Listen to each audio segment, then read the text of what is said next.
係啊，早晨大家好啊！我而家咧就係喺芭提雅啦，咁今日就星期日嚟嘅。咁你見到我哋前面呢座咧，其實就係 Calas Development 啦。咁樣啱啱起好一年到啦，咁叫做 Avalon 黃麻麻。咁就喺黃麻麻區入面咧，其實就最豪最靚嘅啦。咁呢個發展商咧，佢基本上就今年啦。咁啊10月度即係會開一個新盤喺附近嘅。咁我哋而家咧就由黃麻呢個盤啦，就行過去嗰個地盤度俾大家即係睇下嗰個現場情況係點樣咯。咁呢區咧全部都係啲海景大廈嚟嘅，咁所以咧傳統上都係一個富人區啦。咁佢前面嗰啲咧就全部都係私人海灘嚟嘅，所以真係好靚嘅。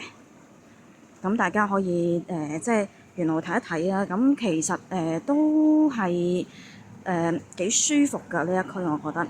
咁咧前面尋日我都試過啊，即係有一個新嘅massage 嘅地方啦。你睇下呢度附近其實係好靚嘅，即係個環境上啊嗰啲咁樣。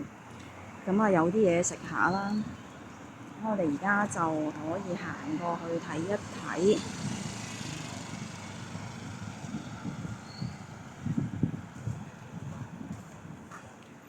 咁咧呢度除咗嗰個Avalon黃麻之外，其實咧就比較多啲 low rise 嘅。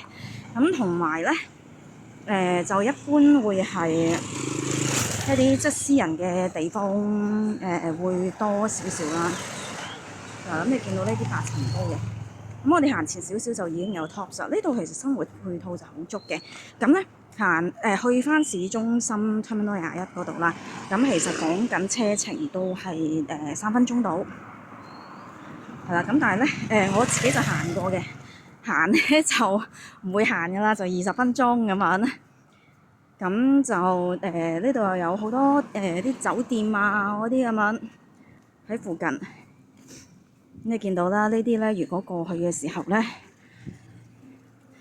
其實呢啲路咧就全部係去海灘嘅，好靚嘅。咁呢個盤咧其實就距離Avalon黃麻大概如果我哋而家行路大概2分鐘到啦，前少少。咁再前啲咧，其實咧有啲舊少少嘅盤都係5、6年度啦。早年係好賣嘅，The Palm 啦，同埋有叫班克皮，咁嗰個就 Sanctuary 嘅。咁要喺芭提雅嚟講咧，比較出名嘅 developers 咧，一般都係 local 嘅，因為佢哋嗰啲咧就 taste for 一啲 foreigners 嘅，即係會係比較國際化咯啲嘢。咁講翻呢個盤啦，其實咧佢就係 pet friendly 嘅。喺芭提雅其實就除咗你係住呢一個，咦我哋到咗啦，其實即係你除咗住嗰啲 house 之外咧，其實冇乜地方可以俾你係叫做養寵物啦。咁呢個可以嘅，而且係私人 lift 嘅。嗱，咁你睇下呢度有一個好大嘅地方。咁我哋或者咧行過去海灘嗰邊睇一睇。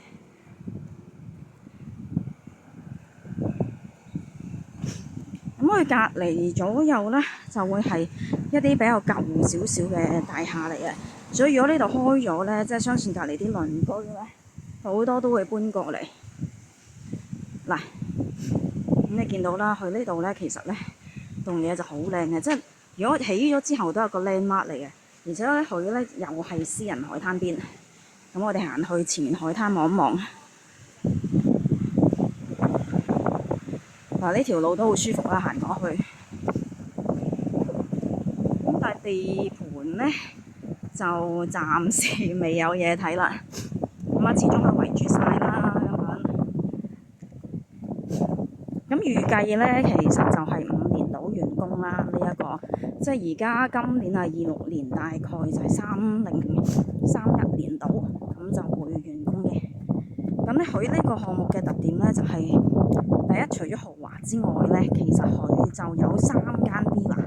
海邊嘅 villa 咧，其實咧芭提雅除非你去到罅中添啊，或者係好厚嘅地方啦，如果唔係，基本上咧你係唔會有海灘邊嘅 villa 嘅。講緊咁肯定就係價值不菲啦，好坦白講，即係有個 value 喺度咯。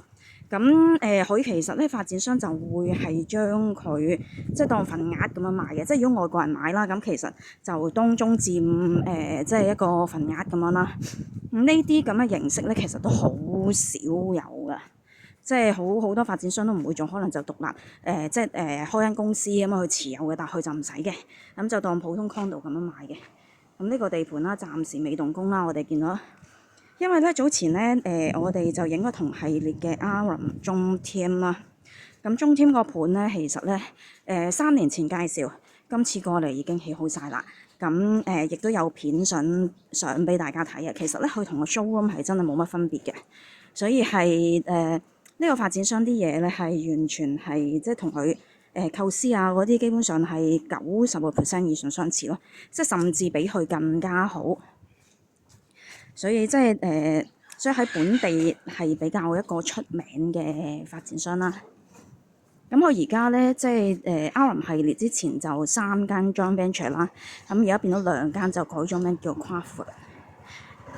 咁都係本地好出名啦！你見佢所有嘅 project 咧，即係包括之前Lika Pizza 嗰啲咁嘅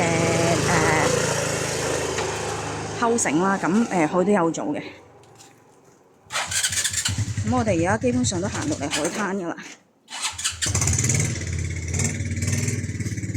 即係見到成個環境啊，我哋都真係好舒服㗎。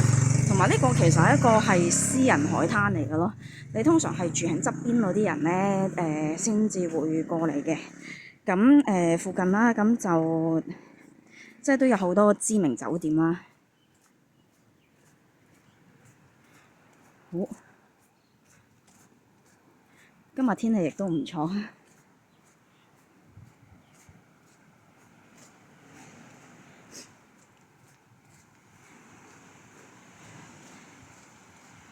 咁呢度我哋見到海啦，呢度就係嗰啲私人海灘啦。嗱，咁你見到佢呢一啲咧，基本上酒店前面就Aram啦。